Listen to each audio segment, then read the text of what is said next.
नमस्कार, आप देख रहे हैं न्यूज वन इंडिया। मैं हूं आपके साथ राजेश कुमार। बाहुबली का खेल, कौन पास कौन फेल। जी हां, कुंडा विधायक रघुराज प्रताप सिंह उर्फ राजा भैया की पार्टी जनसत्ता दल लोकतांत्रिक ने समाजवादी पार्टी को समर्थन देने की घोषणा की और कहा जा रहा है कि राजा भैया की बीजेपी से दूरियां केंद्रीय मंत्री और अपना दल एस अध्यक्ष अनुप्रिया पटेल की बयानबाजी के बाद बढ़ती चली गई। जनसत्ता दल लोकतांत्रिक के जिला अध्यक्ष रामचल वर्मा ने समाजवादी पार्टी का समर्थन करने का ऐलान कर दिया और प्रतापगढ़ में बीजेपी प्रत्याशी विनोद सोनकर की जनसभा में अनुप्रिया पटेल ने कहा था कि अब राजा लोकतंत्र में रानी के पेट से पैदा नहीं होता है, अब राजा ईवीएम के बटन से पैदा होता है। जिसके बाद से ही राजा भैया की पार्टी मुखर होकर एनडीए के विरोध में उतर आई है और कई राजनीतिक घटनाक्रम देखने को मिल रहे हैं। इस पे चर्चा करेंगे, लेकिन उससे पहले आपको एक रिपोर्ट दिखाते हैं।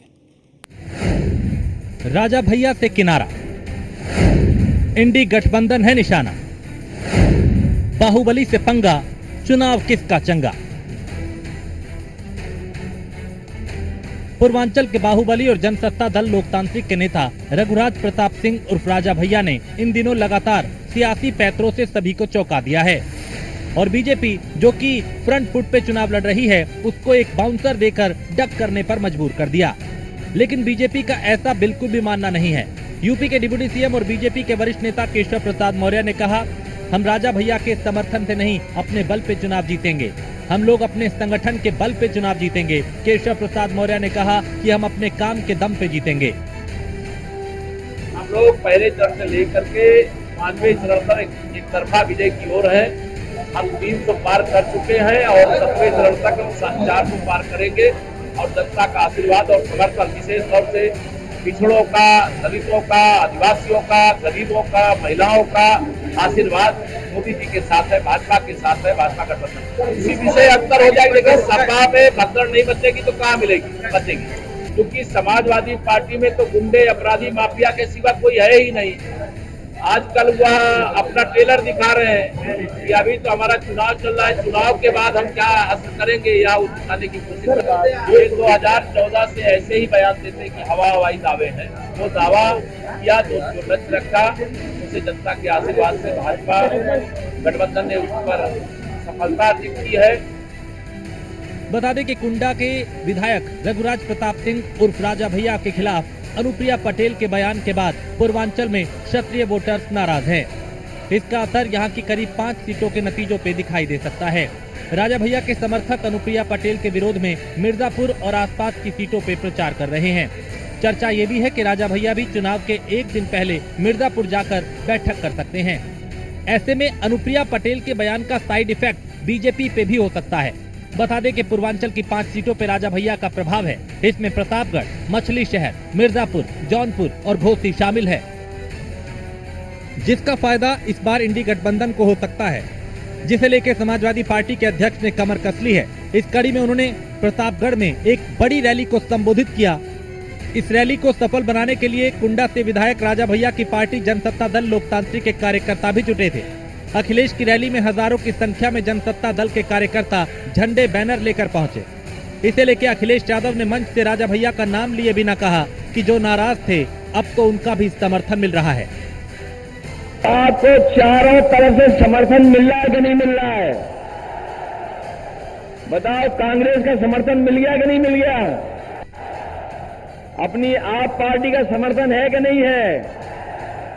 और जो लोग थोड़ा बहुत नाराज रहते थे आजकल वो भी साथ आ गए कि नहीं आ गए? बताओ, आपकी सब तरफ से मदद हो रही है कि नहीं हो रही? और जो बीजेपी वाले सांसद हैं वो रो रहे हैं कि नहीं रो रहे हैं? वो रो इसलिए रहे हैं कि इस बार प्रतापगढ़ से वो लाखों वोटों से हार के जा रहे हैं। तो सुना आपने, सपा प्रमुख बिना नाम लिए भले ही राजा भैया का धन्यवाद नहीं कर रहे, लेकिन इतना जरूर है कि कार्यकर्ताओं को अंदर खाने शायद ये संकेत दिया गया कि उन्होंने इंडी गठबंधन का समर्थन करना है।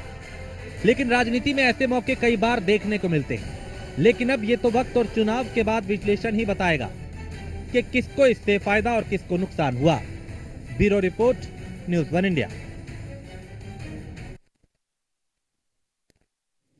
तो राजा भैया का ये बदलता हुआ जो मूड है वो राजनीतिक पार्टियों के समीकरण भी बदल देगा। फिर चाहे इंडी गठबंधन की बात हो या एनडीए की, कई सीटों पे उनका प्रभाव। अनुप्रिया पटेल के बयान के बाद दूरियां और बढ़ती हुई, तो अब बाहुबली किसका खेल बनाएंगे और किसका समीकरण खराब करेंगे, सवाल सबसे अहम यह भी है, क्योंकि पहले उन्होंने ये कह दिया था कि बीजेपी को समर्थन नहीं देंगे। अभी अखिलेश यादव ने मंच से कह दिया कि जो पहले थोड़ा बहुत नाराज थे अब वो भी साथ हैं। यानी खुल के अब यह तय हो चुका है कि राजा भैया गठबंधन का साथ देने के लिए पूरी तरह तैयार है, और इसका असर अब प्रतापगढ़ और आसपास की सीटों पे कितना होगा ये नतीजे बताएंगे। लेकिन समीकरण जरूर थोड़े बहुत बदलते और बिगड़ते दिखाई दे रहे हैं। और हमारे साथ एक वरिष्ठ पैनल इस वक्त, जिसमें खेमचंद शर्मा प्रवक्ता हैं भारतीय जनता पार्टी के, वो जुड़ चुके हैं। पूजा मिश्रा है प्रवक्ता समाजवादी पार्टी की। डॉक्टर इंदुकांत दीक्षित है जो कि वरिष्ठ पत्रकार है। आप तीनों का बहुत स्वागत है। शुरुआत में इंदुकांत जी आपसे करूंगा कि ये राजा भैया का ये जो बदलता हुआ मूड है, ये कैसे समीकरण बदल रहा है, इसका किसको फायदा किसे नुकसान होता दिखाई दे रहा है? क्योंकि अखिलेश यादव ने खुले मंच से कह दिया कि जो नाराज थे अब वो भी साथ आ गए। इनका साथ अब इंडिया अलायंस के होने के बाद किस तरह के समीकरण बन सकते हैं? जी नमस्कार राजेश जी, मेरी आवाज आ रही है? जी मैं सुन पा रहा हूं। देखिए, राजा भैया का निश्चित तौर पे पूर्वांचल के कुछ कंस्टिट्यूएंसीज में, जैसा आपने अपनी रिपोर्ट में भी दिखाया, अच्छा खासा प्रभाव है। लेकिन देखिए, मैं व्यक्तिगत तौर पे मानता हूं कि उनके दो तरह के प्रभाव हैं। एक माफिया या डॉन के तौर पे जो उनके सपोर्टर, उनके साथ काम करने वाले, उनके गिरोह में हम तो कहेंगे काम करने वाले लोग हैं उनका, और दूसरा एक जो राजपूत के नाम पे वो राजनीति करते हैं उसका। मैं मानता हूं राजेश जी कि देखिए, अगर आप अच्छी सत्ता चलाते हैं, अच्छा शासन प्रशासन करते हैं, तो इस तरह की चीजों की बहुत अहमियत नहीं रहती है। और वास्तव में जो राजनीतिक दल शुचिता की बात करते हो, अच्छी राजनीति की बात करते हो, सुशासन की बात करते हो, जैसा आमतौर पे योगी शासन को माना जाता है कि वो माफिया राज, माफियाओं के खिलाफ, गुंडों के खिलाफ सख्त है। हाँ। तो उन्हें ऐसे लोगों की आवश्यकता पड़े चुनाव जीतने के लिए, ये वास्तव में अगर ऐसा है अंदर से, तो ये तो अपने आप में शर्म की बात होती है किसी भी पार्टी में। मैं मानता हूं कि ऐसे तत्व तो अगर कभी कोई आप बार्गेनिंग करना चाहे, कोई चीज कहना चाहे आपसे कि जी हमारे हिसाब से नहीं होगा तो आपको सपोर्ट नहीं करेंगे जी, इसके पहले ही ऐसे लोगों को बाहर का रास्ता दिखाना चाहिए। हाँ। कि हमें आपके सपोर्ट की जरूरत नहीं है। हाँ। मैं थोड़ा अप्रिशिएट करूंगा बल्कि अखिलेश जी को कि जिस तरह से राजा भैया ने एक बयान को अनुप्रिया पटेल के लेकर के कहा कि जी मैं राजग गठबंधन या भाजपा से दूरी बनाऊंगा, और वो अपने समर्थकों को लेकर उनकी मीटिंग में चले भी गए जी, लेकिन अखिलेश ने मंच से उनका नाम तक नहीं लिया। देखिए, ये एक अच्छी बात है। और वास्तव में किसी इस तरह के डॉन या स्वघोषित किसी इस तरह के बाहुबली को उसका सचमुच में उसकी कितना अस्तित्व है, कितनी उसकी औकात है, ये बताने की स्थिति है, और हर पार्टी को ऐसा स्टैंड लेना चाहिए। अब एक अंतिम बात कह के मैं अपनी बात खत्म करूंगा। हाँ। कि चूंकि देखिए, बिहार और उत्तर प्रदेश में जाति की राजनीति कहीं न कहीं थोड़े बहुत अंश में अभी भी रह गई है, तो ऐसे लोगों की कॉल करने का थोड़ा बहुत असर पड़ता है। लेकिन अगर आपका शासन सुशासन है, तो ऐसे लोगों का कोई विशेष प्रभाव चुनाव पर नहीं पड़ता है। आपकी सत्ता में, आपके शासन में कहीं थोड़ी बहुत कमी या खोट हो, हाँ। तो ये सब एड ऑन हो जाता है। ठीक है। खेमचंद जी, अब चुनौती आपकी पूर्वांचल में और बढ़ गई है, क्योंकि कई सीटें यहाँ पे, चाहे जौनपुर हो, मिर्जापुर हो, प्रतापगढ़ हो, मछली शहर, यहाँ पे चूंकि राजा भैया का अच्छा खासा प्रभाव माना जाता है, उनका समर्थन अब उस तरफ होके चुनौती आपके लिए और बढ़ेगी पूर्वांचल में? नमस्कार, जय हिंद।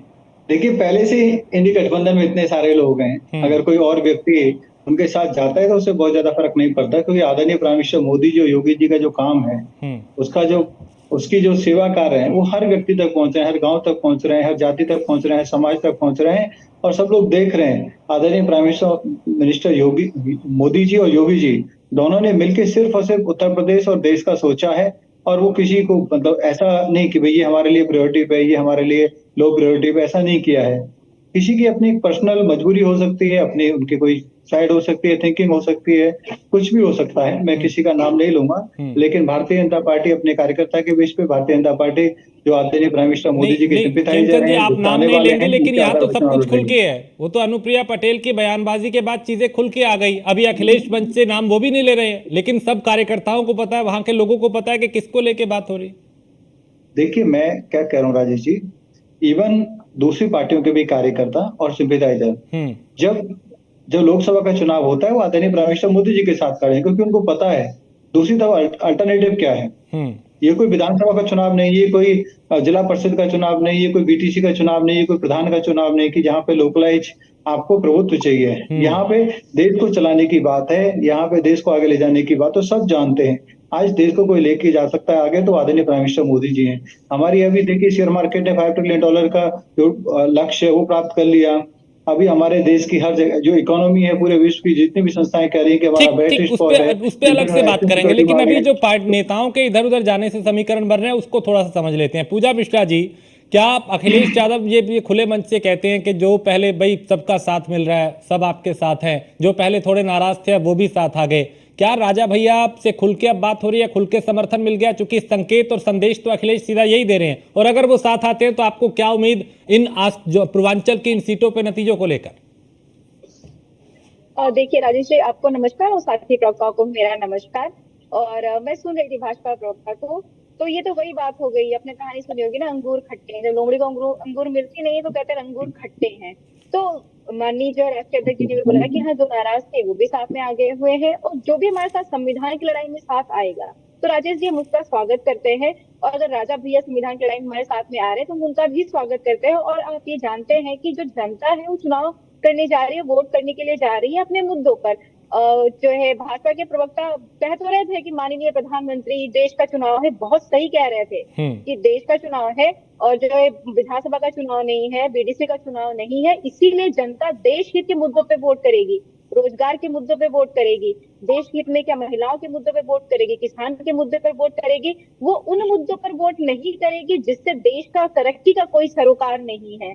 वो जो है मंगल सूत्र को के मुद्दे पे वोट नहीं करेगी, वो जाति धर्म के मुद्दे पे वोट नहीं करेगी, वो वोट करेगी तो तरक्की के मुद्दे पे वोट करेगी। और यही परिणाम आएगा जो 4 जून को कि इंडिया अलायंस बहुत मजबूती के साथ जो है जनता के साथ आगे बढ़ रही है। राजेश जी, ये जो चुनाव है ना, ये जनता वर्सेस भारतीय जनता है, और जनता चुनाव लड़ रही है, हम उसके साथ खड़े हैं, जनता के साथ में इंडिया अलायंस खड़ी है। और भाजपा के प्रवक्ता कह रहे थे कि इंडिया अलायंस में जो है काफी सारी पार्टियां हैं, कोई और भी जुड़ जाता है, अच्छी बात है।